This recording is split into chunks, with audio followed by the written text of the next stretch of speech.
Hey, Tim, Yeah, Ted. let me tell you about RuneScape.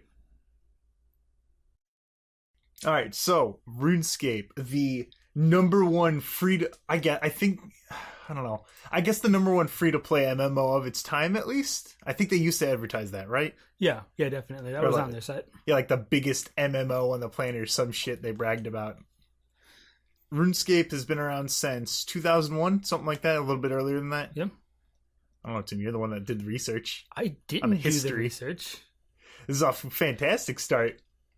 RuneScape is like, if you don't know, RuneScape is a browser-based, free-to-play MMORPG. Or originally browser-based. It's gone through a bunch of updates, but RuneScape was at its peak in like 2005 to 2007. Yeah, That's when it had the most players. Had like millions of people on every day. It's all knights and fantasy, and and the combat's incredibly engaging. You right click on an enemy and then or eat you your just swordfish. or you just left clicked on them. That's mean- true. I always examined every single thing possible. That's fine. It had some good descriptions on stuff. But anyway, if you want to actually describe what RuneScape is, so it started off as a project, just some guys like, hey, let's make a game, and then they made a game, and it was pretty small. It wasn't like the massive world that it has today. It was just like a tiny one with a couple of towns in it, and it did slowly grow over time. The free to play system, the reason that I even got into the game is because the free to play system is really great. There's all the core skills. You know, you've got stuff like you got your mining and smelting and your fishing and cooking, and then all of the combat is all free to play, plus like a third of the map. And that's just go have fun, do whatever. Here's, a couple dozen quests. We're not going to pester you about becoming a member unless you try to escape. Unless you try to escape the containment zone or try to have too much fun. Exactly. You see that gnome hang glider? You're gonna have to be a member to talk to her, my friend. Yeah, but most of everything else, like they don't bug you. There's no like timed trial. You can hit level 99, which is the max in all those skills. And there was enough in the free-to-play world that it kept a lot of people engaged for a long time, which is why it was a really popular free-to-play game, unlike, a lot of other ones where you have to buy a subscription to have any fun. Yeah, RuneScape was definitely more popular with younger people. That's for sure. There weren't too many people over the age of, I'm going to say, 16 who were playing it. At least RuneScape's kind of weird in that the only people playing it, even right now, is younger kids or, fathers.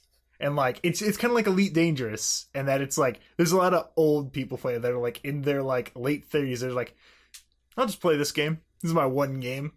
You know what I'm talking about? Didn't you have someone when you were playing Elite Dangerous that was like that? Or maybe it was my brother Zach who was complaining about it. He said that there was a bunch of people who kept, protesting against PvP, and he kept calling them, he called them dad gamers or something like that. I mean, Elite Dangerous barely has any PvP and is also not related to RuneScape. I think I definitely picked up RuneScape back in grade school, played it through middle school. I think I played it in high school a bit, but that's really when it started to die.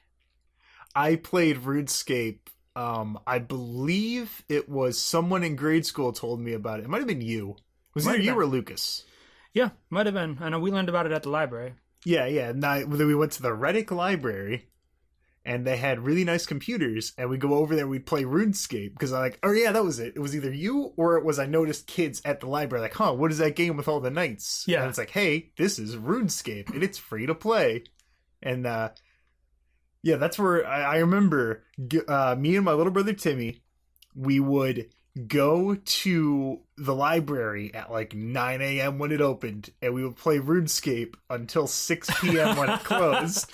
That's an appropriate amount of RuneScape, my friend. That is, we would do that every day during the summer the thing was open. We got to know the exact hours. The library card number was a 24-digit number because you'd have to enter it to log in. Because I just had that shit out, memorized it, don't give a fuck. That was the same library that I thought I was the coolest person on the planet because I read a Naruto manga in the couch there. Wow. I thought I was cool as shit. On the flip side of that, I remember going to the adult computers and seeing a dude who was 21 playing RuneScape and internally thinking, Wow, what a fucking loser. Quote from man who literally played RuneScape for 6 hours today. Wow, what a loser. I mean, what's he doing with his life? He didn't even have a podcast at that point, I'm pretty sure. You don't know that. I guess not. He might have been the original, let me tell you about. And that guy's name? Griffin McElroy. But yeah, RuneScape, it's fun. There's something about it. It's unique among MMOs. And I think a lot of that has to do with the way that they handle the player character, for sure. The player character is like I'm going to put the words, it's basically like if Alex was a character in a video game. He's just an asshole for no reason. Like everything you have, you can immediately just be like, nah, fuck off. Or you can just be a smug piece of shit and immediately flip on what you were doing. Yeah, I think you called him a sarcastic asshole. Yeah, he's just a sarcastic Alex. piece of shit. Yeah. Like, I was going through some of the quests in, like, the modern RuneScape, and there was one where you had to infiltrate a Black Knight fortress, I think it was, Tim? Yeah. And it was like, okay, we gotta sneak in here. You know, don't let them detect you. Okay. I'm your prisoner. So you walk up to the door, and he goes, hey, you know, why are you bringing this knight in here? Why is he unarmed? Like, why is it just the two of us? And the character can respond, well, Saradomin only sent the two of us, and Saradomin is a good guy god. That's right, that's right. Wait, your enemy only sent the two of us in. I'm sneaky. Or, Captain Dulcin, what are you doing here? Who? It just immediately... Captain who? It's great. Because your character's like, I don't give a fuck, just start killing people. You can be a blundering idiot. You can be very forthcoming that, hey, I'm trying to sneak into your castle. Please let me in. Or you can just be like, hey, you think I can't handle this fucking prisoner? What are you, an idiot? Get out of my way. Yeah. And they go, oh, my bad. And they move because you're a Black Knight. You're an asshole. This is great. It was just goofy shit like that. It was a lot of like, it was somewhat serious. Like the tone overall of the game, it was kind of serious. You know, the starting quest like, oh, hey, here's how to shear a sheep, tutorial quest. You know, oh, hey, go bake a cake for the Lumbridge cook. You know, it's just simple stuff like that. And it got a little wacky. There's like Ham, which is humans against monsters. And like there are okay monsters, I guess. There's specifically one group of monsters that was created specifically for the quest to show that not all monsters are bad. All of the monsters, like, you kill them, but like these guys are okay, so like we got to defend them. And it was Ham. Because I remember seeing those. People would go, because I was always a free player, except for 1 month I did like those stupid survey websites where it's like, hey, put in a phone number and like fill out these dumb surveys and you'll get like prize rebel points, and then you can spend those to get Wii point cards and RuneScape memberships. And I did that was for like, it was like 6 hours of work. And I managed to get like a 2-month RuneScape subscription. And that was the only time I was ever a member, and I spent that entire time mining coal. You got to be efficient. That's XP waste if you're not mining coal. If you're ever not mining coal, you're playing RuneScape incorrectly. Because coal is used for everything. It's used for steel. It's used for other stuff. I don't remember, but I know that it's super useful. So RuneScape, like you said, there's a bunch of skills. There's fishing, fire making, attack, and strength. I'm still confused as to why there's attack and strength. Attack is your accuracy, and then strength is your damage. So when you're in combat, there's a whole thing, and it's really boring, but I guess we can go into it. You can be accurate, defensive, you could use strength, or you can be balanced on all of them. Most weapons have all 4 options, and it just gives you like a small bonus, and that's also what you get experience in.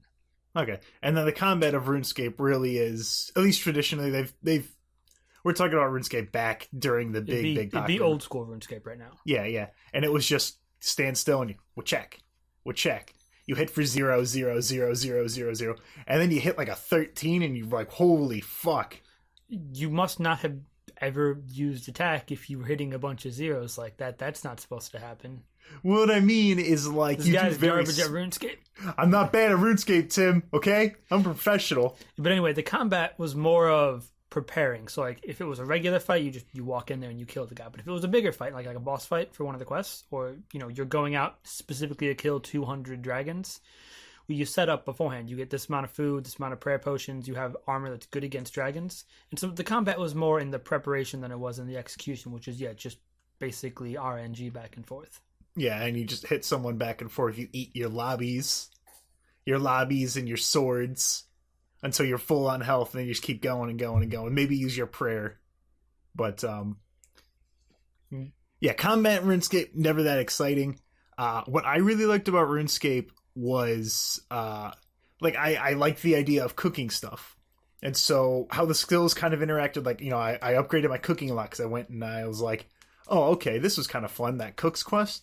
I'm going to be a chef guy because the guild, because there was different guilds for the for each quest or each skill, and like I think the majority of them were in the free-to-play area. Yeah, I think you could access almost all the free-to-play ones. I don't remember for sure. Yeah, there's like all the skills. Yeah, there's a few that are like in the member areas, but a lot of them were in there, and they'd be like, hey, you can't come in here. And it's like, well, what do I have to do to get in here? Oh, you got to have like level 45 cooking. And I'm like, oh man, look, they got chocolate in there. I have no idea where the fuck to get chocolate, so I'm going to level up my cooking to get to there. And like, the first thing like you make with cooking, you're like, oh, you know, like it gives you like a tutorial thing and you make bread. And it's like, oh, that's cool. So you have to go, you get a bunch of wheat, and then you grind all the wheat, and then you get a bunch of like water and eggs, and you have to go and get all the individual pieces, put it together, you get your bread or whatever the fuck. There's no, well, whatever. I don't think there's any egg in bread. There's not egg in bread. That's cake you're thinking of. Cake has 3 ingredients. Chocolate cake has 4. Exactly. It's not worth making at all.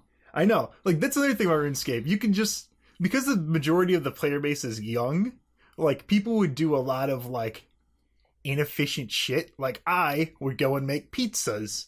Didn't heal that much. It healed less than lobsters and all that shit, but, you know, I thought it was fun to go and collect all my individual ingredients and then put them all together, and then the pizza burns. Yeah, I mean, that's actually one of the things I really like about RuneScape is the non-combat focus of it. Mm-hmm. And I think the only game I can think of off the top of my head that does stuff like that would be like Eve, which is basically adult RuneScape. Yeah, Eve is like RuneScape, but with more spreadsheets. Exactly. So it'd be stuff like I can go, you know, cut down a bunch of trees. I can go log the whole coastline of willows and get all that together and sell it to someone who's going to like either burn it because it's a fire making skill, or, you know, turn it into bows or something to sell to other people to string. And it's a whole big line of people trying to improve skills and also make money. Mm-hmm, mm-hmm. And it's entirely removed from combat. There's no fighting at all involved in that, with the exception of like random events, which is a great segue into bots. Yes. So RuneScape has a lot of grinding. That's pretty much the thing. You're cutting your willows outside of Draenor Village, wood cutting levels, everyone gives them. A cacophony of nice follows, and then that's what you do, and then you made friends like, hey, I'm chopping wood, you know, just whatever, you're just doing your thing, you're running to the bank, you're depositing your willows, you're doing all that dumb shit. And then so people started making bots, and our friend Lucas and I made bots in like high school because like, oh man, it's been a while since we played RuneScape. I'm not going to do this botting program. I don't want to actually play RuneScape, but I want to play RuneScape. Exactly. It became a game for us to be like, okay, how much money can we make before we get caught? We never got caught. I did that once. But like, oh god. Fuck, what was I talking about? I just remembered Lucas's dumb bullshit while we were botting. What was I talking about? Bots. And basically, like, so that started being a thing. You could, you know, pay someone in China real world money, and they'll give you, you know, a ridiculous amount of gold because they have several hundred accounts, like picking up chocolate somewhere or like cutting willows. And they just do that all day on, you know, a bunch of different worlds. So they just sell all that to someone, or like a general store, have all that money, sell it for real life money. And Jake is like, no, that's not okay. Let's shut that shit down. And so that began their long crusade to end bots, which in a lot of people's opinions eventually ended the game itself. It's no longer worth playing because of these updates. See, now there was one thing that they did to stop bots that I thought was really fun. Because RuneScape does this a lot, at least from what I've seen, where there will be a problem with the game and they will address it like kind of in game. For bots, what would happen is that people would set up these auto clickers that would go and just mine. They would mine, you know, all this stuff and or like chop trees or fish in these one spots, and that's all they would do. And so they were like, all right, how can we stop this? Oh, I know. All right, we're going to have random events happen to these people, and I loved these. Yeah, something like you're fishing and then a river troll spawns next to you and attacks you. It's level like 150, which is 100 and something levels higher than you. You just walk away and he despawns, but you have to react to it. You have to walk away. Or, you can just go fishing in full, like the best armor you can afford. And when he shows up, you can murder him.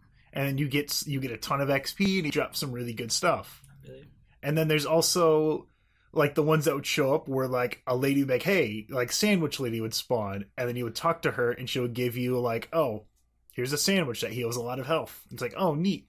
Or I want to say it was the Frog Prince. He would show up and be like, hey, and then you talk to him. He would like show up and like you would see him on the screen and be like, hey, what's up, player name or whatever. And then you talk to him and he teleports you and you have this whole mini game. Yeah, and a lot of those. The idea is that if you don't react to the event, like if the sandwich lady was one of them, you talk to her, you get a sandwich. You don't, like, you'd get teleported off to some place you have to like escape from or do something to escape. Sandwich lady, I think, just flat out murdered your ass. Yeah, I'm pretty sure she just punched you for like a fuckload of damage until your guy died or got knocked out. I don't remember. I think it killed him. I don't remember. I don't think I ever missed it. Yeah, because I never did, but I've seen people not react to it. Yeah, I don't remember. I think that they died. Because another thing, important thing in RuneScape, when you died, your shit dropped on the ground. Dun dun dun dun dun. Like that shit's just there, and then it becomes a fucking piranha frenzy. As everyone stomps all over it, trying to grab all the good shit. You keep like your top 3 things, right?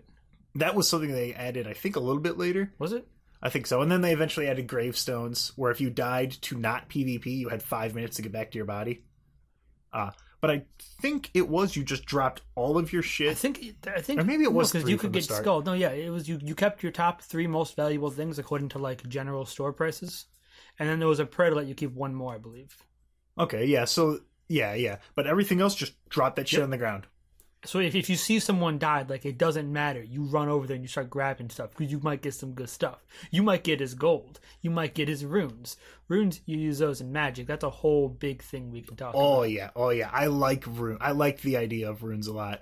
But like I was saying about the random events, like they would just happen, and then you would get like costume pieces if you did them, or you would go into it and there would be like this maze. You go through it, you get to the end, you get a bunch of gold, and you get like an uncut diamond, which is worth like several thousand. Which is worth way more than those not the U-logs. I think a U-log is worth more than a diamond. No way.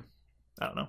But like you would get an item as a reward for doing it. And if you didn't, you would get fucking booted out of there. Yeah, like the one he was talking about with the frog. You had like the whole frog prince or princess outfit. You had, there were several different outfits or emotes and stuff. You can get like a graveyard one where like a zombie tries to get you, I think. Or maybe it was a dance. I don't remember. Yeah, like a hand jumps out and it tries to grab they kind of phased out the things show up and kill you and you have to run away for like the games and events and fun stuff like that, which I think they did eventually get rid of. Yeah, because when Lucas and I were botting, the bots knew how to solve the random events. Yeah. So we would be botting and then also get our uncut diamonds and then resume botting. It was pretty great. Define great. Really funny. Okay. But there was like the RuneScape had a free form economy. I think that might be the word I'm looking for. Oh yeah, it was definitely a player driven economy. So there's stuff like a general store which would sell, basic stuff, pots you can carry like flour in, I think it was, or like buckets, chisels, hammers, stuff like that, just basic equipment, and that would never really go above a certain amount, except in certain circumstances. If you're say way off in Sears Village, which is it's a quiet town, and there's not really a general store there. You need a hammer for like a quest, or you forgot one and you're up there skilling.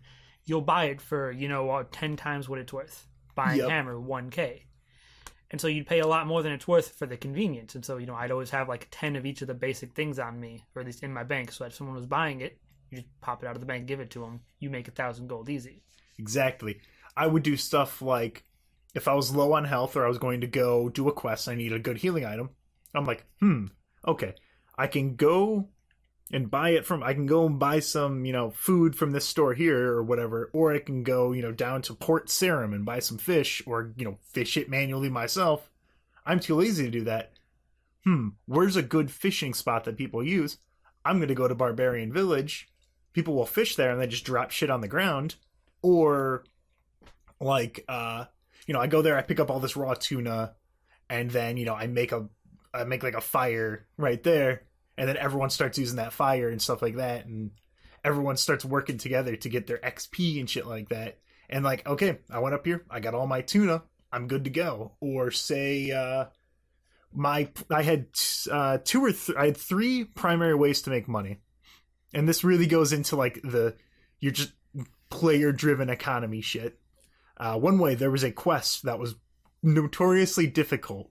What it was is you had to go into this vampire's house, and in the basement you had to pull a bunch of switches in a particular manner. Now, a lot of people would go down there, and then they would get confused, but you would be able to see other players in there, because everyone just run around the overworld at the same time. And so what I would do is I would go in there, and as people come down, I'd say, hey, I'll help you solve this for 5k gold. They would give me 5,000 gold, and I would tell them the answers, because in my other screen, I had Rune HQ open with a guide. Implying you had two screens when you were a child. I would Alt-Tab out. And like that was my biggest way to make money, is that I would just sell the answers to puzzles. You just look it up on the internet. That'll be 5,000 gold. Thank you. I rub my hands together. And then the other way would be a taxi service. I'd be like, hey, because you can follow there's no, like, you can't open up a map and then click somewhere and walk way over there. There's a mini map that kind of gives you a good amount of distance, but the best way to get somewhere, and this was before like they really gave you a bunch of teleports, or teleporting was a very high level skill. We can get into that when you're done here. Yeah. But like I'd be like, hey, I'm walking over to Varrock, and I'd be in Lumberg Village. I'm like, give me 500 gold. Like, just whenever I was going anywhere, I'd always announce it. Like, hey, I'm going to X place. Give me some gold and you can follow me there. And I mean, like, they could have just followed me. But they would have had to have paid attention. So there are ways to ditch people if they're not paying attention. Like catching them on something. Mm-hmm. The character just follows you into a gate. Or if they're low enough level and they didn't pay the toll troll, you bring them to the Chaos Demon, and then he aggroes on him, and you book it. That guy doesn't. He's dead. You take all of his stuff. It's great. But that's a little bit alluring. We'll get into that. And then the one that a lot of people did was the best way to get food, and one of the better ways to make money as a free-to-play member of the game was there was a tropical island where you could farm lobsters. So lobsters healed for a good amount. They gave you a bunch of XP. They gave you a lot of health. They were relatively expensive. Yeah, I think they were the best free-to-play healing item, though. Yeah. I think except for swordfish, but I don't even know if you could... I think you could farm... I think you can catch those, like, at an insanely high cooking level, or fishing level, like 70 or something. But yeah, can I do this one? Yeah, sure. This is my favorite thing. I used to do this all the time. So, you'd go over to Port Sarim, and you'd pay, 30 gold to take a trip down to Karumcha, the tropical island. And there'd be a port where you can fish for lobster. It's the only free-to-play place you can fish for lobsters. You go down there, and I'm getting all these lobsters. Oh, now I have to go back, though. So not only do I have to reserve a spot in my inventory for gold, but I also have to walk really far back and forth to get these. Oh, fear not. Here comes Tim. I show up, and I'm like, hey, I'll trade you, a full inventory of lobster. It's our 28. I'll trade like 20 lobster, and I'll give you 15 noted lobster. And what a note was you go to a bank, you give them all 20 lobster. Say, bank, give me that in notes. And it takes up one inventory slot, and it's as many as you want. So you go back down there with like a couple hundred lobster, and you trade people, you give me 4 lobster, I give you 3. They don't have to leave. You just run back and forth. You don't have to do anything. You don't have to fish lobster. I don't think I could at the time get lobster. Exactly. You didn't even have to. You didn't have the skill to do it, except for your unofficial merchanting skill here. Yeah, exactly. So you do that, and you'd come back down with logs and tinderbox, because some people would want to cook them. Exactly. That's what I would do. I would go down there with a tinderbox. They'd be like, hey, guys, I'll make a fire. And someone's like, yeah, sure. And then they give me 500 gold. Just, boom. Make a fire. People start cooking their lobsters. I take the cooked lobster. Boom, boom. I get really good lobster because I don't want to run back and sell it. And I got 500 gold. It just works. Merchanting. And so there's a really neat, just the way the economy works. So, you pay attention long enough, you kind of know how much stuff like rune essence is a popular trade piece, coal, like you were saying, cannonballs in members' worlds, because you use those in a cannon. You just spins in circles and shoots everything around it. It's kind of silly. But you'd use cannonballs or steel, which you'd use to make them, flax was one of them. It's a lot of just basic materials, and you'd know about how much they were worth. And you go to, say, Sears Village, right next to the flax fields. It'd be a lot cheaper there because people are doing that and they're selling it in bulk, so you get a much better deal on it than, say, in Varrock, which is pretty far away. just and they eventually added a thing called a Grand Exchange, but before that, there's essentially two really really big cities in the free to play world. There was Varrock and there was Falador. Falador was in the southwest of the free to play area, and then Varrock was in the northeast. And people would just go to the Varrock city center, which is a big open area, and just shout out, selling lobsters 600 GP each, buying full rune. They would just shout stuff out into the air, then people would go there, find them, manually trade, do shit like that. And so, you'd go there, and that's another thing people would do is that they would offer teleports to these areas because there was a high level spell where you could cast it on someone and be like, teleport this person to Falador, teleport them to Varrock, teleport them to Lumbridge, shit like that. You could just, boom, throw that stuff at people in exchange for money. Yeah, so a lot of people say you are a really powerful mage. You could say, either you would say, hey, I'm teleporting people places, or you'd go, hey, I've got the runes, because you could see the rune cost for these. Can you teleport me here? And you give me all the runes plus, a convenience fee, and they'll just send you across the map. Yep, I would do that on... I did that a few times on the tropical island where there was just a mage there, and he you couldn't really tell they were a mage unless they were wearing a silly hat, which is my favorite hat in the game. It's just a big blue stereotypical wizard hat. I loved it so much. All the wizards' hats were pointy. I know, but the blue one looked the funniest. But you would find items.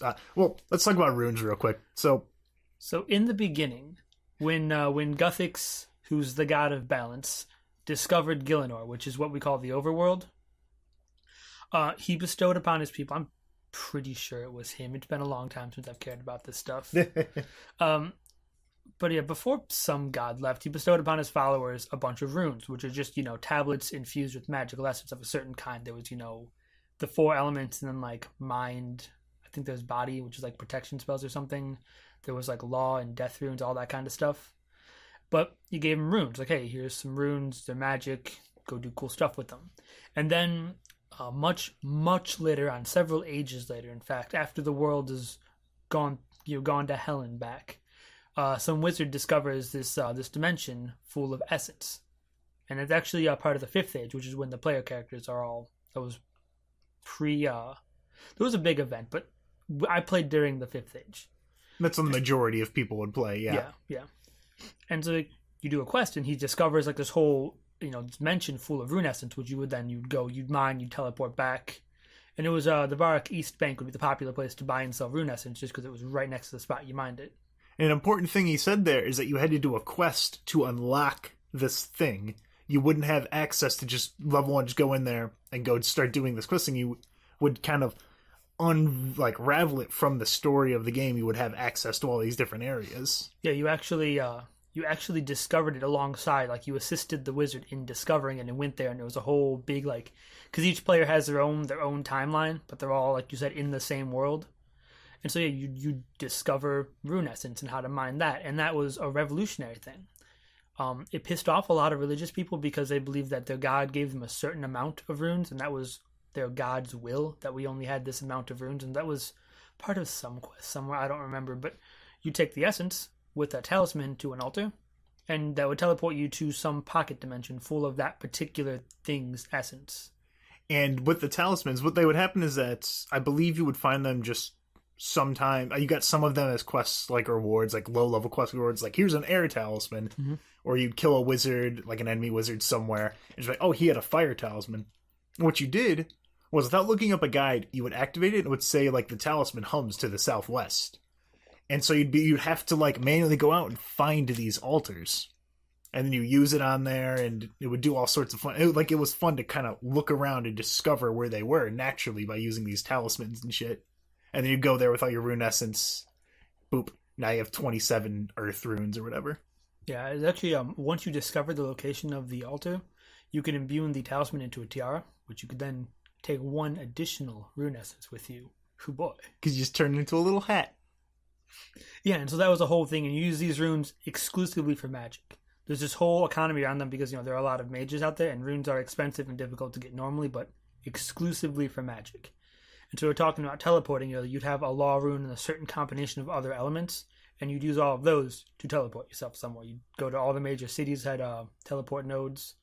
I know there's an ancient system of magic you got by completing a quest, and that had a whole bunch of different teleport to like ancient city names and like the ruins of old world towns that you could teleport to those places with ancient magic.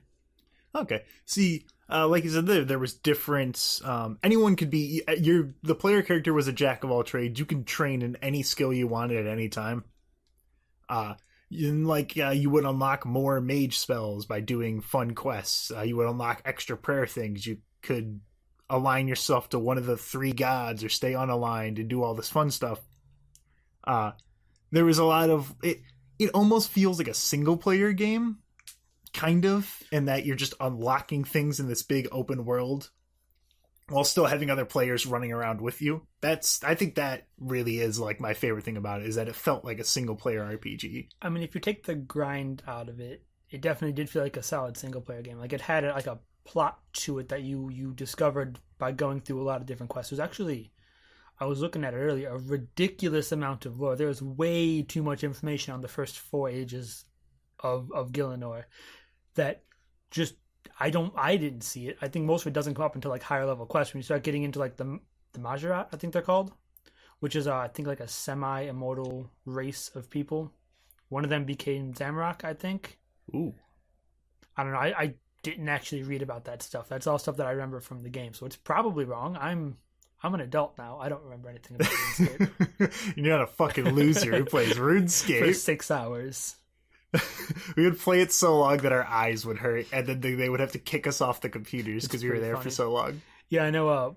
When I got home from school, I'd call up Lucas and we'd just play RuneScape.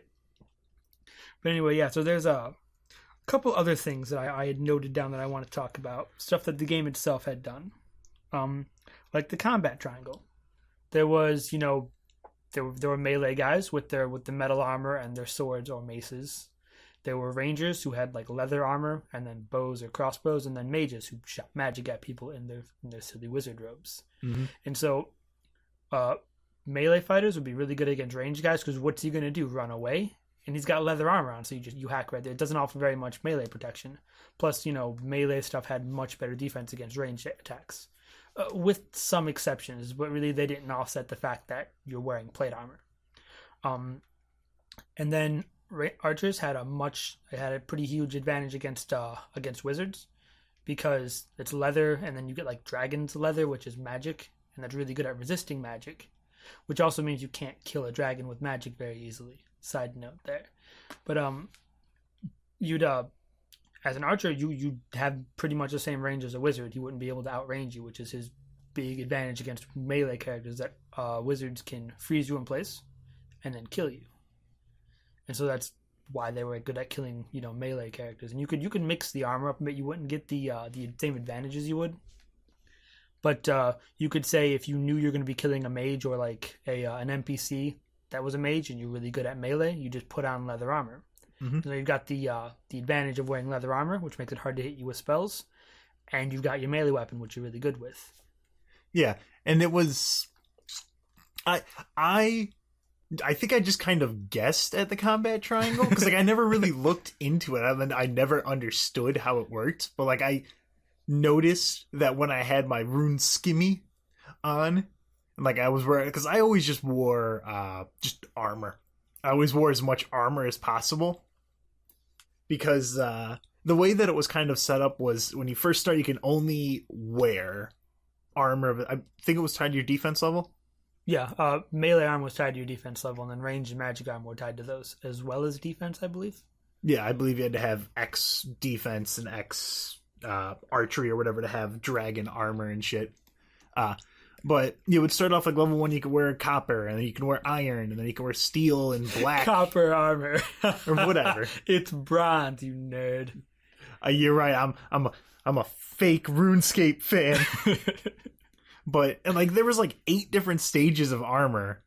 And I really, after you hit rune at 40, it doesn't fucking matter anymore. You're not going to use any of this other shit. But it was there to just give you a sense of progression while you're grinding up your fucking smithing skill and shit. We kind of split the research here, and I went more into my favorite parts of RuneScape, which was scamming little kids and being scammed by little kids. but Tim went into the more actually serious, like I really didn't. RuneScape. He's the guy that if I had to bring this up to my professor for my doctorate in RuneScape, Tim would probably get a pass over me because I just wanted to talk about Zamrock Wine. Yeah, and I've got stuff like, shortcuts. That's a point I wanted to bring That's up. right. So, Shortcuts were fun. shortcuts, they were fun, but they were also just an ingenious design, like an ingenious thing to put in the game. So you're playing RuneScape, you're grinding. The main resource you're using here is time. You're exchanging your time for these things. And so you complete a quest that lets you teleport using ancient trees. You're saving time. That quest just gave you time. And there was a whole network of stuff. So let's say you're in Lumbridge and you wanted to go to, I don't know what the place Lumbridge connects to, Varrock, say, and then you use the tree there to go over to the Gnome Stronghold. So you chop down a tree, turn it into a canoe, you sail up the river to Varrock, you take a short jog over to the tree, teleport over there, and you can take the glider there to a couple different spots. And it was a whole network of transportation that you could unlock because they all unlocked as you did quests. Mm-hmm. And so it was just a huge network, and you'd over time I'd memorized it, and you get pretty good at just zipping around the map, which is a lot better than walking. And a lot more fun than just teleport, go here. Yeah, teleporting was really cool, but it was only mages could do that. And I wasn't a mage, so it was very expensive to be a mage as well, because you either had to spend a lot of time making your rune essence or a lot of cash to just be like, yeah, I'll buy 6K law runes for fucking 180,000. Yoink. You don't see a lot of poor mages. Also, 600 law runes would be 600,000 for the majority of the time that I played the game. Wowzers. Yeah. That's why I was never a mage. That's why I had a rune skimmy. Yeah. Rune skimmy and Addy armor. Please, Dad. I'm embarrassed to be around you. All right. Anyway, so I had that kind of stuff. I also had do you want to get more into the updates and how they ruin the game now, or do you want to do that later? Let's go ahead and let's bounce into some of my topics here before we're still in old school style RuneScape here. Let's talk about scamming.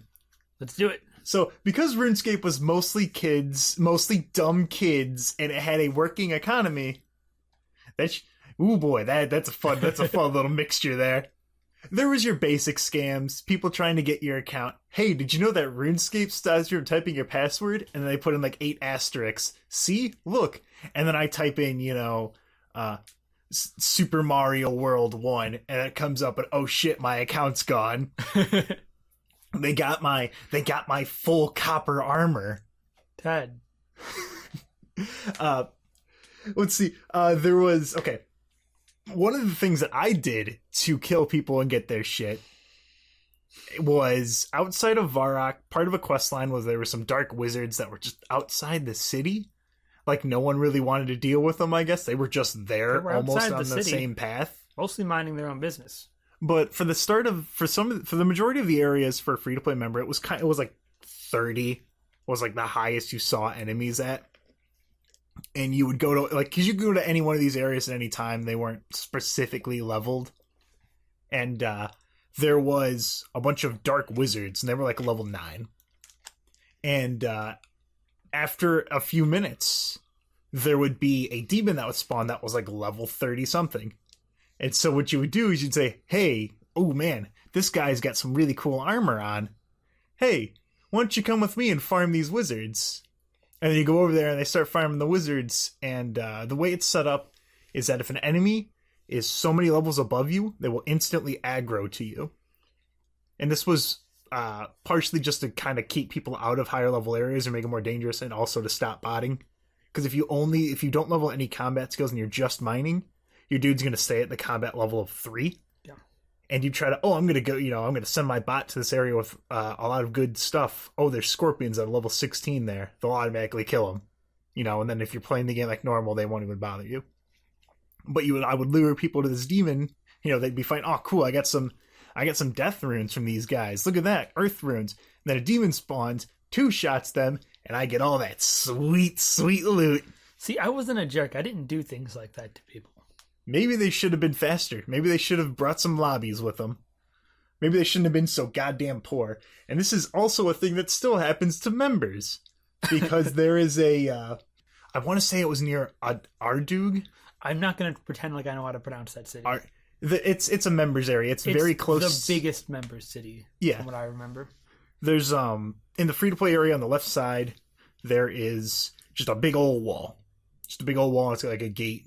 And if you try to enter it, it tells you, hey, this is the end of the free to play area. You have to be a member to go past here. So a lot of people that become members, that's the first place they go because it's the most obvious place. And so they go there and they just redo the scam. Some member with his cool abyssal whip and his Barrows armor and his granite maul. He's like, hey, kid, follow me. And then they bring you to the wizards, and then a level 146 black demon spawns and whoops your ass because you fell for the same thing. A lot of the scams that people would do would be, and you see this in a lot of games as well, just item swapping. Someone puts up a thing like, hey, I've got an iron, just low-level stuff like, hey, you want to buy this iron bar for 500 gold, or the steel bar. They'll put up like a steel bar and then whoop, swap it for an iron one. You don't realize it. Oh no, you lost a bunch of money because you bought a steel bar for 600 gold. And I mean, that would probably only have an effect if you're buying them in like the thousands. Exactly. It would be stuff like that. It would just switch around. That happened with a bunch of stuff. Gold would stack up to a certain amount. It would start saying like 100k. And then people would be like, hey, I'll trade you that I'll buy your item for 100,000 gold. They'd put up 100,000 gold and then quickly change it to 1,004. So that it was 100k. Now it's 1004. And then, you got scammed, nerd. I know one thing they did to fix that was change the color of the numbers. Yep. So at thousands and the millions, you'd have different colors for the counts. Million, I believe the text was green. 1,000, I think it was just like the K was blue or something. There was the most famous one is probably armor trimming. You can trust me with your Addy. It's so good. Okay. So a member's quest gave you so there was free to play armor, which was like adamant armor and it was green, or there was bronze armor and it was just brown armor. And you could do some quests, or black armor. You would do some quests as a member. You would follow these treasure trails, and you would go all across the map, and boom, as your reward, you could get armor that looked like that, but it had like a gold trim on it. And so people would go into free to play server and say, hey, I'm trimming armor. And like, hey, they see you wearing gold trimmed rune armor. They're like, oh, that's awesome. They give you all their rune armor. See you later, nerd. And then you bail. Yeah, and that preyed on the idea that free to play, whatever, members, people who aren't members. Mm-hmm. Wow, that was a thing. So this preyed on the idea that free-to-play players didn't know what trimmed armor was or where it came from. And so you see a member stroll into your server. He's really cool. He's got, rune armor, which is blue armor with it's like the gold trim or the light blue trim. And it's like, hey, I can do this really cool thing to your armor. Just let me hold on to it for a second. You go, cool, I really want that. This guy's not going to lie to me. For some reason, you're just like, oh yeah, I'll just give you my armor. And he goes, okay, I'm going to log into a member's world now to trim it. And he never comes back. Yep. And he got you good. Doubling money was something that people would do, and I loved when people tried this scam. So what they would say is like, hey guys, I figured out a way to double money. Give me 50k and I'll give you a bunch back. And I was smart enough to know that this was total bullshit. So I'd go over there and be like, huh, he's doubling money? Okay, pal, how about I give you 10,000 gold to start with? I give him 10,000. He stands there for a minute, he trades me. He gives me back 20,000. Okay, that's cool. Here, how about I give you 20,000 now? Give him 20,000. He gives me 20,000 back. I'm like, okay, one more time, and then I'll do 150k. And I give him 30k. He gives me back 60. See you later, nerd. And I walk out of there with almost 100,000 gold. That was actual gambling. I mean, worst case scenario, I lose 5,000 gold. Yeah, who cares? Yeah, who gives? I can get that back by killing chickens for 10 minutes. Yeah, so the way that works is either hey, you want to do a trust game, or you have to do this to enter the clan, which is just to clan that, or doubling money, as I found a glitch. But you go back and forth certain amounts of money, and if you got the guy to think that you're going to give him more money, if he looks trustworthy, wow, I just gave you 100,000 gold and you didn't ditch. I guess we're going for 500,000 now. See you later, nerd. You got counter scammed. It's so great. Another scam that I would have fallen for this It's just like the trimming armor. There was like granite mauls, which is a weapon that you got by. It was a member's weapon. It looked really, really cool. It was unique. It was like a strength weapon. It was just a big fucking chunk of granite on a stick, and you smash people with it. And you got it from killing gargoyles. But I didn't know you got it from getting gargoyles until probably 2 hours ago. I thought you got it from using granite, which is like a high level crafting resource. And some people would be like, hey, I want to buy your granite maul because I left mine. You know, I want to get your granite maul. Here's a bunch of like, because there would be different sizes of granite that people could have. There'd be like 5K, 2K, and like 10K or something. I don't know. It was really, really heavy stones. You used it for some quest or something. And they'd tell them, hey, yeah, you can make one. Here, I'll give you this and the 500 gold you need to buy a wizard staff, because you just take the granite and the wizard staff and you can craft it together. If you give me your granite maul. And then, ooh, that sounds great. And they give you a ton of it so you can make a whole bunch of these granite mauls, and you give them your granite maul that you got from a drop. And then, oh wait, that thing was worth like 500,000 gold. Oh god. And now you've got a bunch of rocks and money to buy some sticks. Oh, but by far, the most fun thing to do in RuneScape was luring nerds into the wilderness. This is what makes you a bad person. I agree. So the wilderness was the entire top section of the free-to-play area. There was a big ditch that you had to hop over, and you're in the wilderness. That didn't exist for most of the game. What? Yeah, like when we played back in school, you just walk into the wilderness and it begins right there. What? And the farther out, I believe the farther out you went, the more dangerous it got was always a thing. Wow. Okay, so the wilderness was the PvP area of RuneScape. Originally, I believe there were entire PvP worlds. Yeah, there were. They might still be around, but PvP in RuneScape, you beat the fuck out of each other till one of you dies and drops the majority of your good shit. Then they kind of limited it to the wilderness, and people wanted to do the fun quests, because all the quests in RuneScape, just a quick aside, are unique in that they know that their combat's not very good, so it's not usually go kill X thing, bring X stuff back. It's usually like, hey, here's some story stuff, go look at this unique place, and do some puzzles. You know, do some puzzles or go all around the world, talk to people, get a whole bunch of quests in your log, and then come back here, do shit like that. We can talk about the quests with Ivan later, because those are some pretty cool. I only got through like the first couple of them, but those are really cool. Yeah, but let's get back to the wilderness. Yeah. So, the wilderness, say that you were level 50 and you wanted to fucking destroy this level 3 noob because it's just fun to you. You get a sadistic streak. So what you would do is you would lure them out there, like, hey man, I'm doing a drop party, which was a thing where you would people would just have a bunch of really cool items and they would just drop them on the ground in various places, then set people on them like rabid fucking dogs, and you go crazy and try to pick them all up. And then you would lure people out there until, because as you went deeper into the wilderness, when you were right at the entrance, anyone who's like, I think within 3 levels of you can fight. Well, it starts at level 1. It goes up to, I think, level 50. Yeah, like, and then as you're deeper into the wilderness, there's cool stuff on the ground, but like, there's always the chance that someone's going to come by and try to fuck you up, and then kill you and take all your stuff. And you would just lure people out there and kill them. Or like, and I saw this all the time, where people would just be hanging out at the edge of the wilderness. There'd be some dude who just walks out there, drops 1 million gold, and just waits. He just sits there and waits for one of them to make one dude with his bald head, his little goatee, he's got his tan shirt and his green pants, tries to sprint out there, grabs the gold, tries to run back. Ice barrage. Magic. Boom. Just, falls down on the ground. Guy goes over, picks up his gold, puts it right back where it was, and waits. I've never seen that. I've seen people hanging out near the edge of the wilderness and like following people out there. Like, you just walked into a bad part of town. This guy's he follows you out there. As soon as he can kill you, he hits you with a snare and he just fucking murders you. And like, if you're a younger kid, you don't understand how the wilderness really works. Like, you don't understand, like, okay, it has like the level whatever things up there.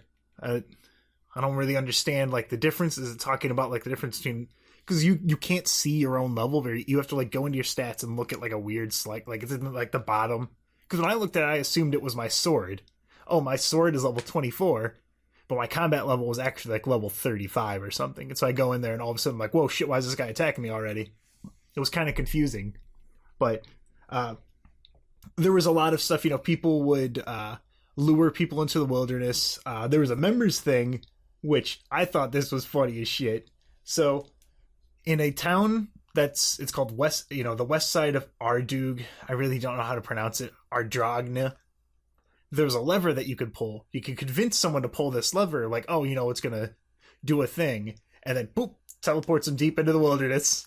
Yeah, I've got a story about this one actually. So I was hanging out with this dude. I assumed it was a dude. A lot of people use female characters. I assume everyone on the internet's a guy. But we hung out for like a week, and he seemed pretty cool. He's like, oh, hey, you want to come help me out with this? A mage thing. There's a mage-specific thing in the very back end of the wilderness. You want to come help me out with this? Yeah, sure. Let me grab my magic stuff. So I grab it was clay armor, which you get from a mini game, which you can't play anymore because everyone's an asshole. It's just two ancient mages spamming Ice Barrage at the other team. It's not fun at all. But before that, I played it, got some really cool armor, had a whole bunch of runes. We go out there. We go to do is I go, by the way, pop. Hits me with the Ice Barrage, Ice Barrage, Ice Barrage. You know what I dropped? I dropped a couple 100,000 golds worth of stuff, which was basically nothing. It was just like a full complement of runes and a nice staff. He ended up giving me back like my dagger and staff because the dagger had sentimental value to me. You're just an asshole. But yeah, that was a really fun lever, let me tell you. Let's see. Another thing you could do, just in the wilderness, there was also eventually they added Clan Wars. That wasn't where Clan Wars was. It was Fist of Guthix. Yeah, they added a bunch of mini games in the wilderness. Yeah, there's a bunch of when they took away the wilderness. They put it back in later on, but like they did like no more wilderness. Instead, here are some mini games you can play. Yeah, and then RuneScape does that a lot, where they'll take something out and flip it back because people don't like it, and they keep bouncing back and forth, back and forth. Like eventually, they added old school RuneScape, but I mean, we'll get to that. Just a few more examples of shit that people would do. Tell me about the black hole scam. I'm getting to it. So there was Wine of Zamorak, which this one I fell for 2 times. I fell for it more than once.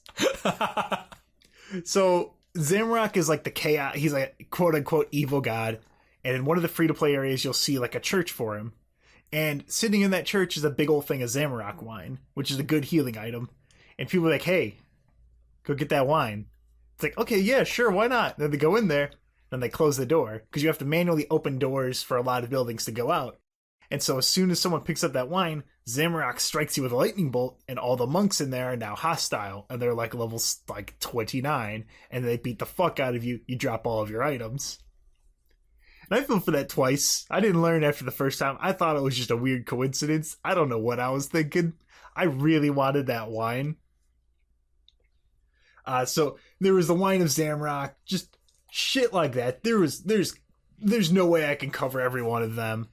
There was constant scams. There was gem cutting, armor trimming, doubling money, tanning leather, just a lot of trust stuff like that. Like, yeah, I'll, here, give me money and I'll, give me all your gems and I'll cut them and give them right back to you.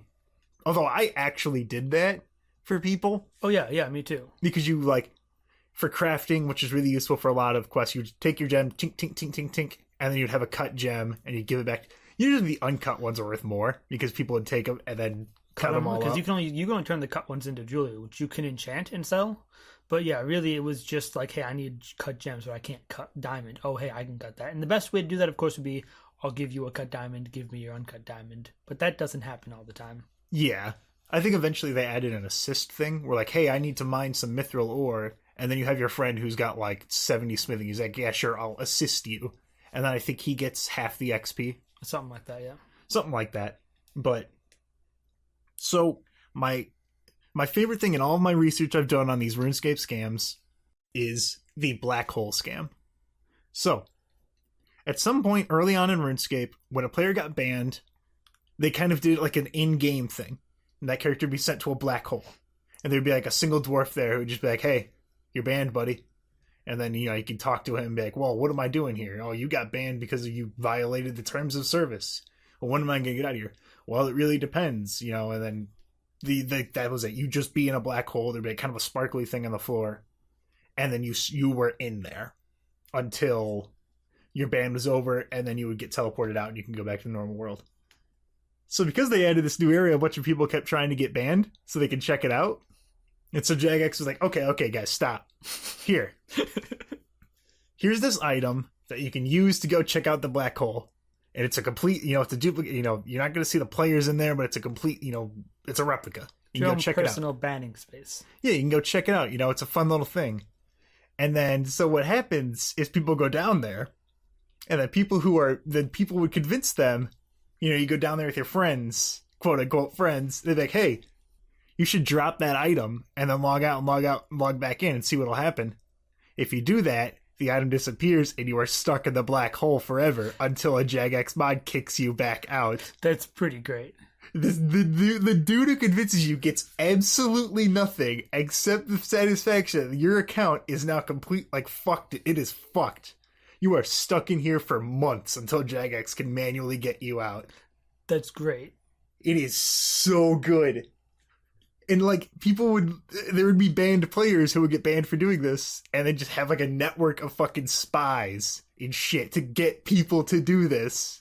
They would go out and hey, all right, my friend over here, because you could still message people while you were banned. So even if they banned your account, you're still able to keep convincing people to do this and get literally fucked. Controlling your gang from within prison. It was so good. So great. Holy shit. I love that. That is my favorite thing. Side note, that black hole ring is a very valuable item once they discontinued it. Same thing with, so you used to be able to drink half jugs of wine. You drink half a jug of wine, and then later on you could drink the other half, so you'd have a half jug in between. I could be a RuneScape millionaire right now. Yeah, but if everyone knew it was going to happen, no one would care about it because we'd all just have tons of half jugs of wine. No point in having them. They're less useful than a regular jug of wine, which costs literally nothing. It's just grapes in a jug of water. But half jugs of wine are incredibly expensive because you can't get them anymore. They're multi-million. Yeah. I don't know why. No one knows why. Even party hats. There are party hats from an old Christmas event. They're just really shitty looking crowns of different solid colors, worth fucking millions because you can't get them anymore. At least those you can show off. You put them on your head. Half jugs of wine, you put them in your bank. They just sit there in your bank. You're not going to drink them. They're worth millions. You're not going to drink that. But I guess that happens in real life too. Oh, one more thing that I almost forgot to mention was the Falador massacre. There was this dude. So what he did was he was fighting a boss, and something that boss could do would stick with you when you left the area. And then what that would do is you could cause other players to enter a PvP state by dealing damage to you or dealing damage to another player or marking the flag for it. I'm raising my hand because I have a question, Ted. What the fuck? What are you on right now? Don't you remember? All right, hold on. So what happened was Construction came out. Oh, you know what? I was getting it mixed with the World of Warcraft episode. That was probably it. That's right. Because it was pretty much the same thing. My turn now. So I'll sit down. What happened was Construction came out. You can go through a portal. You have your own house, and you can build different rooms and different stuff in there. And there's a whole big thing. It's just a huge money sink because the gold was becoming useless, worthless because of the amount that we had of it. So you go there. One of the rooms is a game room or a combat room. You build a rink. And then different kinds of rings, boxing rings, unequip all your stuff. Combat rings, you can just hit someone with a fucking granite maul for fun. It's non-lethal damage after all.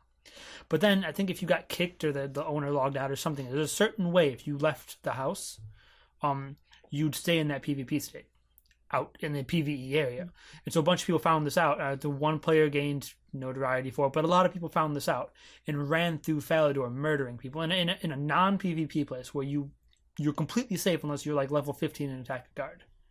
You're completely safe. No one's hiding their money. Everyone's got all their fancy stuff. They have their party hats on. You just run through that fucking town and murder them. There's literally nothing they could do. And then, of course, every player, when they see someone die, flocks to those bones to grab everything. You have more people coming in because they see people dying, getting smacked to the granite maul, and it just keeps repeating. Yeah, and there was actually, Jagex obviously had no way of dealing with this. There wasn't a contingency in the event that PvPers escape into the PvE realm. So they had Jagex mods and stuff running through Falador saying, hey guys, everyone log out now. Bad things are happening. We need to get out of here. and like evacuating the town. It was a whole big thing, and it really sucked for a lot of people because you can't give them their stuff back. You can't go, oh, you had a blue party hat and 20 million. I guess I'll just give that back to you because everyone can say that. And it was actually like something that stuck in the minds of so many players that actually became like an official emote you can have, and it will have like the one character that gained notoriety for its it will have his model, and it's like the old model too, so it's all blocky and shitty looking. And he'll like go up there and your character will, like cower down before him, and like right before he smacks you, like the emote will end, and it's just called the Falador Massacre. It's pretty great. Pretty great's one way to put it. I think that's a really fun way of, I guess, like archiving, acknowledging this really unique thing that happened in your game. It sucked at the time, but like that's something people are going to remember. A long time ago we were talking about the shortcuts. So you'd unlock quests, you'd have all these shortcuts. That's how you got around, or if you were a mage, you would just teleport, I guess. Much later on, they decided, we don't like this. It's not fun. A lot of new people are getting lost, I think, is the complaint that they were addressing. So they made a Lumbridge home port, which you sit down, it's like a 30-second thing. If you get attacked, you get interrupted, so you can't use it to escape like you can teleports. But it's 30 seconds, and you can teleport back to, spawn, which you could do every, 30 minutes or hour or something. It was something like that. You couldn't do it constantly. Yeah. And that was fine. I mean, I was okay with that. You add that to the list of shortcuts we have. I can teleport to, Lumbridge, sail up or down the River Lum. That can kick off the whole shortcut thing. So, whatever. And then later, way later, after a lot of other stuff we're going to talk about here, they implemented home porting just globally. You could, whenever you want, teleport to any other town that you've discovered. And again, it's stupid because it's just, you don't have to waste time walking back and forth. But it really felt like it really did take away a lot of the game. Just like, instead of it being a whole interconnected world, it was just different nodes. Like there's a big town, Barak. You can go from the node to wherever you want and teleport back to Lumbridge. Go from that node to wherever you want, teleport back to Barak. There was no walking back and forth, planning out optimal routes, using shortcuts, anything like that. That's what happened with WoW as well, where they had flight paths.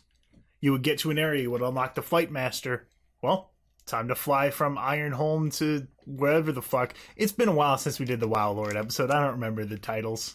I've literally never played World of Warcraft. But that was a thing that a lot of people complained about in WoW, is that now I don't need to, I'm never going to walk past Loch Modan anymore. Why would I do that when I can just fly? Or I can just get my flying mount and just go over everything, not have to look at the world just feels separated now because I teleport place to place. Yeah, it's just different, isolated nodes of activity. Another thing that, doesn't affect anything but really pissed off a lot of people. Oh, I know. Let's multiply everyone's health and damage by 10. Not for any real reason. It's just instead of starting with 10 HP, you start with 100. See, I will kind of defend this one. So before in RuneScape, you had very, very small damage values. If you hit someone for a 10, holy shit. Yeah, max HP was 99, so 10 damage was a chunk of damage. 30 damage was you just fucked that guy up. Did RuneScape have crits? You had max damage. Okay, because maybe there was probably some weapon that had a crit chance or something where it would have a chance to deal max damage in each hit or something like that. I don't know. Like an extra chance, like daggers or something. I don't think so. I think daggers just attack. They attacked faster, so you had a higher chance of hitting max damage. It would be lower than an item that attacked slower. But no, yeah, you had a range of damage. So you rolled a hit. If you hit, you rolled to deal damage. That was all, of course, happening behind the scenes. But it would be, between a single digit number and 30 was a high number. And now, you're hitting them for 300. And now Tad's going to defend this by saying it allowed you to more finely deal damage. You could hit someone instead of a 3 to a 4 from a 30 all the way through a 40 with all those digits in between. However, you could just change his hit range from, say, 2 was his minimum damage and 10 was his max. Well, if you wanted to up that damage slightly, just change that to 3 to 10. It's going to have the exact same effect overall as allowing you to roll in between those. And it's just because I don't know, having those low numbers was just kind of a unique thing. I think a lot of other games that I see have you dealing with numbers in the hundreds and thousands. Kind of like how Paper Mario, you compare the damage values of a Mario RPG to that of Final Fantasy. At the end of Final Fantasy, you're hitting for several thousand. At the end of Paper Mario, you're hitting for 6. That's a huge amount of damage. Yeah, it was a neat thing. It was we don't need huge numbers. A 30 will eventually start to feel like a huge number, but then let's just for no real reason, let's not offer any justification for it, multiply everything by 10. Again, it's a small thing, but it pissed off a lot of people. I thought it was dumb, but I didn't care that much. But there were in-game riots held over this. That's right. Riots were held in RuneScape by players going to an area and then just spamming emotes and text until the server crashed. Or chugged really hard. Yeah. And like, it might sound dumb, but like, this kind of tipped a lot of people off. This is where the game's heading. Next stop, evolution of combat. Ooh. Now I've skipped over the Grand Exchange, so we should double back. I was about to say the biggest flag was the Grand Exchange. That wasn't a flag. That was a nail in the coffin. So before the Grand Exchange, like I stated before, you would go to Varrock. You would look around. Okay, well, let's see. Is anyone selling? Okay, this dude's selling iron bars. I'll go ahead and buy a bunch from him. I'll follow him to the bank. Not buying iron bars in Elkhart. Way to go, Ted. This is why you're poor. I mean, yeah, that's true. The most amount of money I've ever had is right now because I went to a drop party and got like 800,000 gold. So I mean, it's pretty easy to make money in RuneScape. I don't know why. There was a mining guild and furnace in Falador, which is a great place to buy ore or bars, and then the lower level place would be like Elkhart. Yeah, but like I would, if I wanted to buy a specific item and I didn't know like the hot spots for it, I would go to Varrock because that's where everyone was selling everything. Mm-hmm. I'd go to Varrock, if I need to pick up some iron, if I need to pick up some feathers, if I need to pick up some if I wanted to buy a dragon scimitar, which I couldn't wield because I'm not a member, fuck you. Or if I wanted to buy, some other bullshit, I would go to Varrock. And now at the Grand Exchange, they set a price for items. Okay, so take it a step back now. So there was a big problem with real world trading. They tried a whole lot of stuff to stop it. There was stuff like you could only trade, say, 3,000 gold up or down. So if I'm selling a tinderbox for 1K because some dude forgot his tinderbox and doesn't want to walk all the way back to get one, okay, well that's 1,000. It'll go down like every half hour, but I can only go up to 3,000 there. If I want to sell something for 5,000 over, well, I can sell it for 3,000 over, and then later he has to give me the extra 2,000 a couple hours later. That's not going to work. You'd have to like balance those two things out so you're trading the same amount as per the Grand Exchange value. And eventually they implemented the Grand Exchange. And so what you would do is you'd go there and you'd put things up for sale. You'd put in requests to buy. So like you said, you wanted iron and feathers. Instead of going to places where those would be sold or going to Varrock and like just looking around, you just say, hey, buying these things. You go to a bank, go to the town square. You just go to the Grand Exchange. Say, I'm willing to buy these. And you can go like up or down 15% or some fixed percentage from the market price. Yep. Which would go up or down depending on whether people were selling high or low. And this allowed, merchant clans to exist and heavily manipulate the market. I don't know a lot about how merchant clans work, but I've read enough to know that they were a massive detriment to, open markets. Essentially, they would just band people together. And this was a thing that actually happened on the Jagex official forums, where people would say, hey, everyone, and they would go like the merchanting, because there was like different sections for stuff. They had merchanting as one of them, like, hey, everyone, buy X item at this price, and then later we'll jack the fucking price up, because there's not going to be enough people selling, this item to undercut us at all. Anyone wants to buy it is going to be forced to pay 5,000 gold per instead of the 1,000 that we bought it at for at least a little while until, more people come and start selling their uncut rubies or whatever. Yeah. But allow them to soak up all the excess in the market and then only sell them for higher prices. Stuff like that. Actual, it also there's laws against that in real life. It also completely killed the free market because now you had fixed market values. You could only sell, say, this object for this amount of money. You couldn't go somewhere where it would be cheaper and buy it for cheaper. It couldn't fluctuate quite as freely. If an update came out that, say, made Rune Essence, like people wanted Rune Essence because there's a new rune coming out, which I don't think ever happened in my lifetime. But if that would have happened, Rune Essence, you might see a spike in Rune Essence for a while until that calms back down. Not so now. It'd just be max market price, whatever that is. Yeah, just like just a few weeks ago, TF2 had a new crate come out. And so I'm like, oh shit, I got this in a drop. Sold that for $2. Got a bunch of people. I'm like, yeah, I'll give you, crates are worthless. I'll give you, tell you what, I'm feeling generous. Here's 6 weapons for that crate. Thank you. And $2. And then, 3 days later, they're down to 3 cents a pop, because the hype died down. This is why you're a bad person. Hey. I mean, that's true. Yeah, so anyway, Grand Exchange happened. What was the thing I was going to talk about after that? You're going to talk about the evolution of combat. Right, yes. Okay, so like I was talking about earlier, the only thing that was entertaining about RuneScape's combat was the preparation beforehand. Either it was just to grind, say you're killing chickens for feathers. Feathers are always good money. Just go kill chickens, pick up feathers. That's a grind. Actual combat, like fighting a dragon or fighting a boss, something like that, that was all in the preparation beforehand. Getting, stocking up on prayer potions, which allow you to do things like protect from magic, which would just protect you from all forms of magic damage in PvE. Protect from melee. You cannot be hurt by melee attacks with this prayer on. You just drink prayer potions to keep up on that. Food, getting the right armor together. If you're a mage, getting your runes together.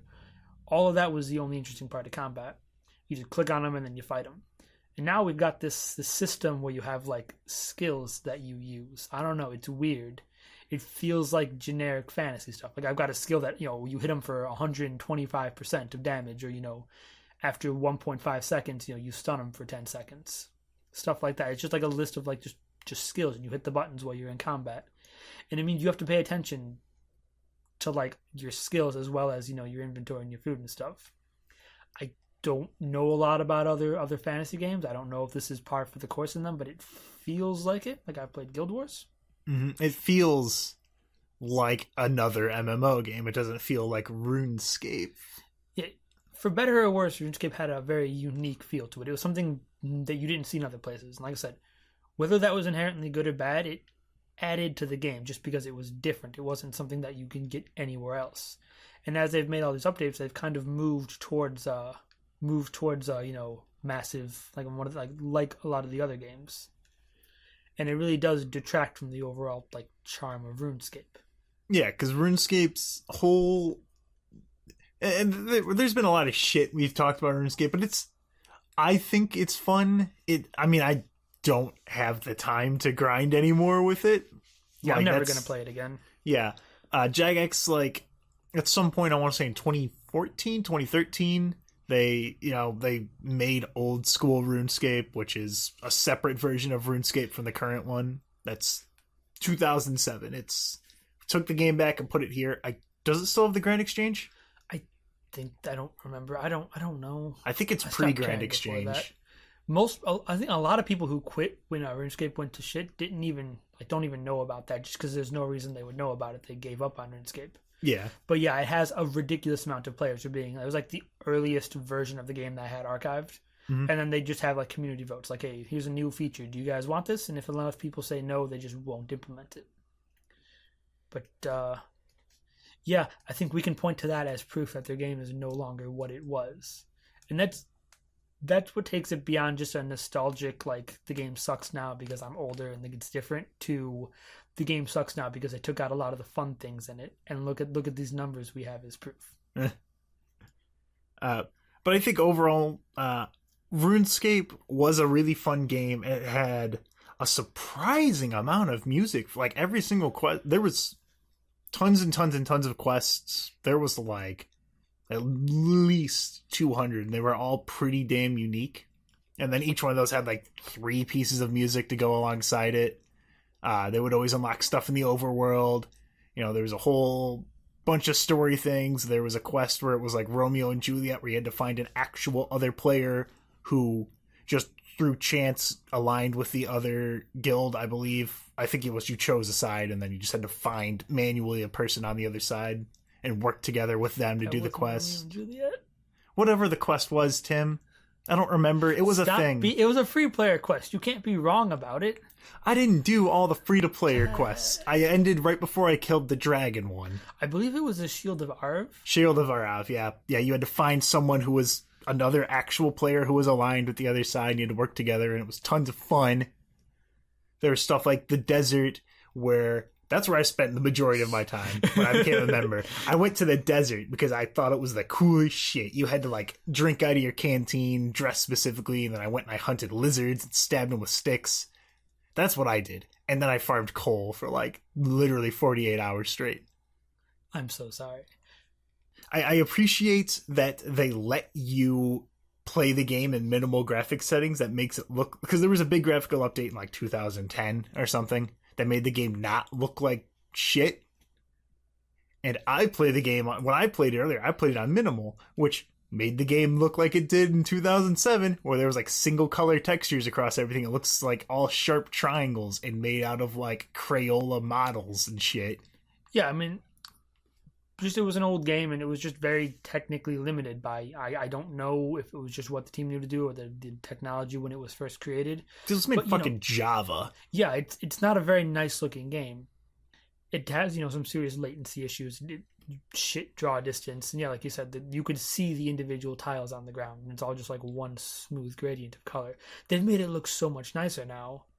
But you can just hop back over to minimal, get that old school RuneScape look. They're a great development company. From what I've seen, they're really good at having this game. A lot of the stuff that people didn't like was an attempt to combat, like I said, people spamming bots and making money in real life, which is a serious problem. Like, I get why they did it, and I'm not mad at them for fucking destroying their game.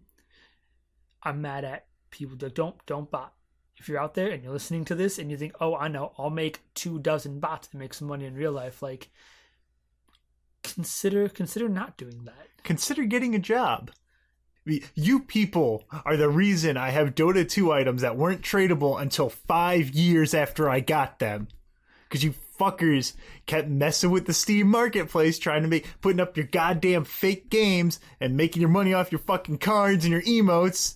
They're the reason why when I want to sell my stupid hats, I have to put it in here, I have to log in, I have to turn my phone on, I have to log in Steam, I have to put in 6 goddamn passwords. Ted, RuneScape had some nice hats too. Yeah, it did.